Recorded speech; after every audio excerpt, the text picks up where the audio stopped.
வணக்கம், நான் உங்கள் யஷ்வந்த் குமார். இன்றைக்கி நம்ம சேனலில் ரொம்ப ஈஸியான, டேஸ்டியான, ஃபேமஸான ஹைதராபாதி சிக்கன் பிரியாணி செய்கிறது எப்படின்னு பார்க்க போகிறோம். நம்ம கமெண்ட் செக்ஷனில் இது வரைக்கும் கேட்ட ரெசிபீஸ்லேயே ரொம்ப அதிகமாக கேட்டிருக்க ரெசிபினா இந்த ரெசிபி தான். ஸோ இந்த ஹைதராபாதி சிக்கன் பிரியாணியை நான் Deepika U, Chitranaga 0490, Supriya, Nafreena Nasar, Nidhi Srivatsan, Rajkumar, Akkas Tilak, Praveen, Naveen Duraisamy, Vishal, U206143, Buddy 786, Rishitha R, Naren, Guna, Madras Samayal, V Deepika, Sundara Bharathi, Raghuram Darshan, Prem, இவனுக்காக டெடிகேட் பண்ணிக்கிறேன். இவங்க இல்லாமல் இன்னும் நிறைய பேர் கேட்டிருக்கீங்க, உங்களுக்காக நான் டெடிகேட் பண்ணிக்கிறேன். இப்போ இந்த ரெசிபி செய்கிறதுக்கு தேவையான இன்க்ரீடியன்ஸ் அண்ட் இது எப்படி செய்கிறது அப்படின்றத பார்க்கலாம். ஹைதராபாதி சிக்கன் பிரியாணி செய்கிறதுக்காக ஒரு பவுலில் 1 கிலோ அளவு சிக்கன் சேர்த்துக்கிறேன். கூடவே தேவையான அளவு உப்பு, 1 டேபிள் ஸ்பூன் அளவு எலுமிச்சை சாறு மற்றும் இஞ்சி பூண்டு விழுது ஒரு 2 டேபிள் ஸ்பூனுக்கு சேர்த்துக்கிறேன். இதை ஒரு இன்க்ரீடியண்ட்டோட இன்னொரு இன்க்ரீடியன்ட் நல்லா கம்பைன் ஆகிற அளவுக்கு நல்லா மிக்ஸ் பண்ணிக்கோங்க.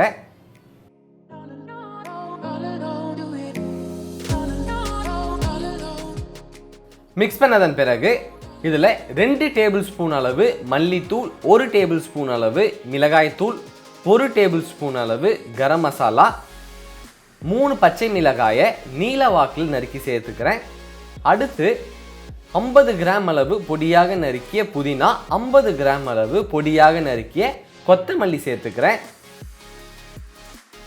கூடவே 3 இன்ச்சுக்கு லவங்கப்பட்டை, 3 ஏலக்காய், ஒரு 4-5 கிராம்பு, ஒரு அன்னாசிப்பூ, ஒரு பிரியாணி இலை, கொஞ்சம் கல்பாசி, ஒரு கருப்பு ஏலக்காய், 1/2 டீஸ்பூன் அளவு ஷாயி ஜீரா சேர்த்துக்கிறேன். அடுத்து 1/2 டீஸ்பூன் அளவு மிளகு, எண்ணெயில் நல்லா பொன்னிறமாக பொரித்தெடுத்த வெங்காயம் ஒரு 40 கிராம் சேர்த்துக்கிறேன். இறுதியாக 50 ml எண்ணெய் சேர்த்து ஒரு இன்க்ரீடியண்ட்டோட இன்னொரு இன்க்ரீடியன்ட் நல்லா கம்பைன் ஆகிற அளவுக்கு இதை நல்லா மிக்ஸ் பண்ணிக்கோங்க.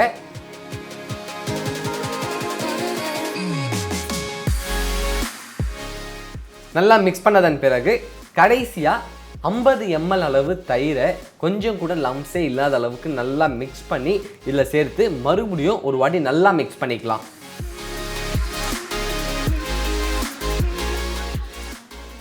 ஹைதராபாதி சிக்கன் பிரியாணிக்கு தேவையான மசாலா ரெடி ஆயிடுச்சு. இதை எந்த பாத்திரத்தில் நம்ம பிரியாணி செய்ய போகிறோமோ அதில் இதை சேர்த்துக்கலாம்.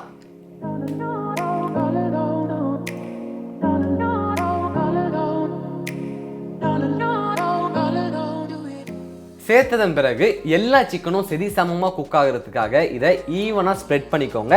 இப்போ இதை எடுத்து சைடில் வச்சுருவோம். அரிசியை பாயில் பண்ணுறதுக்காக ஒரு பாத்திரத்தில் தண்ணி வச்சுருக்கேன். இதில் 6-7 கிராம்பு, 2 ஏலக்காய், 1/2 டீஸ்பூன் அளவு ஷாயி ஜீரா சேர்த்துக்கிறேன்.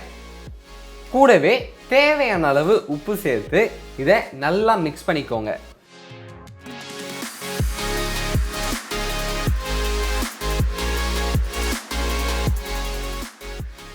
இதை நல்லா மிக்ஸ் பண்ணிட்டேன். இந்த தண்ணி நம்ம டேஸ்ட் பண்ணும்போது கடல் தண்ணியை குடிக்கிற மாதிரி இருக்கணும். அப்போ தான் சாதத்தில் உப்பு கரெக்டாக இருக்கும். தண்ணி இந்த மாதிரி நல்லா கொதிச்சு வரும்போது இதில் நல்லா வாஷ் பண்ணி 20 நிமிஷத்துக்கு ஊற வச்சுருந்த பாஸ்மதி அரிசி ஒரு 700 கிராம் சேர்த்துக்கிறேன். லைட்டாக இந்த தண்ணி இந்த மாதிரி கொதிச்சு வரும்போது 30 ml அளவு எண்ணெயை சேர்த்துக்கலாம். இந்த அரிசியை ஒரு 60% குக் பண்ண போகிறோம். அது வரைக்கும் நம்ம வெயிட் பண்ணுவோம்.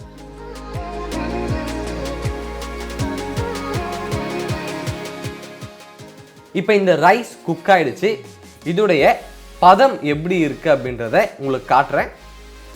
நல்லா இந்த பதத்தில் இருந்துச்சுன்னா அரிசி குழையாமல் நல்லா உதிரி உதிரியாக வரும். இப்போ இதை தண்ணி இல்லாமல் எடுத்து நம்ம சிக்கனுக்கு மேலே இதை சேர்த்துக்கலாம். சேர்க்கும்போது ஒரே இடத்துல சேர்க்காம சுற்றி சேர்த்துக்கோங்க. பாதி அரிசி சேர்த்ததன் பிறகு இதில் பொன்னிறமாக பொரித்து வச்சிருந்த வெங்காயம்,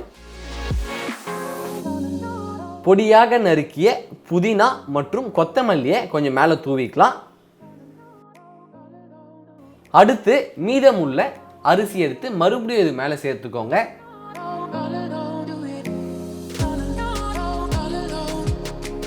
சேர்த்ததன் பிறகு இந்த அரிசியை வேக வைக்கிறதுக்கு யூஸ் பண்ணியிருந்த தண்ணியை ஒரு 2 குழிக்கரண்டி அளவு எடுத்து இது மேலே ஊற்றிக்கலாம்.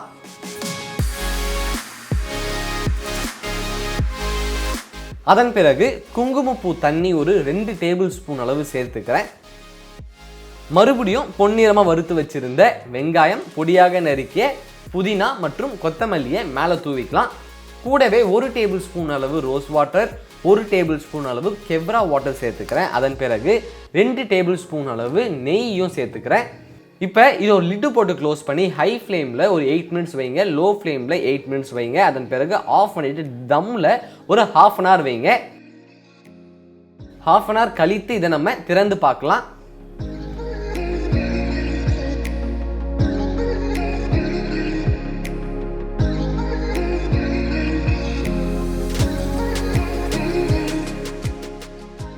இப்போ இந்த ரைஸும் சிக்கனும் எந்த அளவுக்கு குக் ஆகிருக்கு அப்படின்றத உங்களுக்கு நான் காமிக்கிறேன். இதை கிளறும் போதே அரிசி குழையாமல் நல்ல உதிரி உதிரியாக பலன்னு இருக்குது. அதே மாதிரி வாசமும் நல்லா கமன்னு வரும். இந்த அரிசி பர்ஃபெக்டாக குக் ஆகிருக்கு. இப்போ சிக்கன் எந்த அளவுக்கு குக் ஆகிருக்கு அப்படின்றத நான் உங்களுக்கு பிச்சு காமிக்கிறேன் பாருங்கள். சிக்கனும் நல்லா பர்ஃபெக்டாக சாஃப்டாக டெண்டராக குக் ஆகிருக்கு. அவ்வளோதான், ரொம்ப ஈஸியான டேஸ்டியான ஹைதராபாதி சிக்கன் பிரியாணி ரெடி.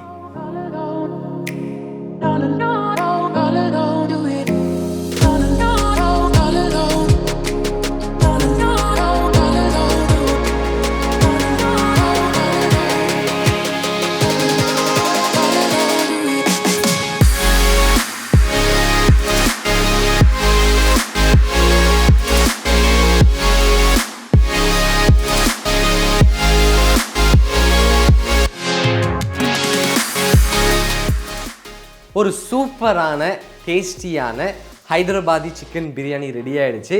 அரிசி குழையாமல் நல்ல உதிரியாக எப்படி எடுக்கிறது அப்படின்றத நம்ம பார்த்துட்டோம். இதை நீங்கள் வீட்டில் ட்ரை பண்ணி பாருங்கள். ட்ரை பண்ணி பார்த்துட்டு உங்களுடைய ஃபீட்பேக்கை கீழே கமெண்ட் பண்ணுங்கள். இதே மாதிரி இன்னொரு சூப்பர் ரெசிபியோட நான் சந்திக்கிறேன். And then bye from Yashwant.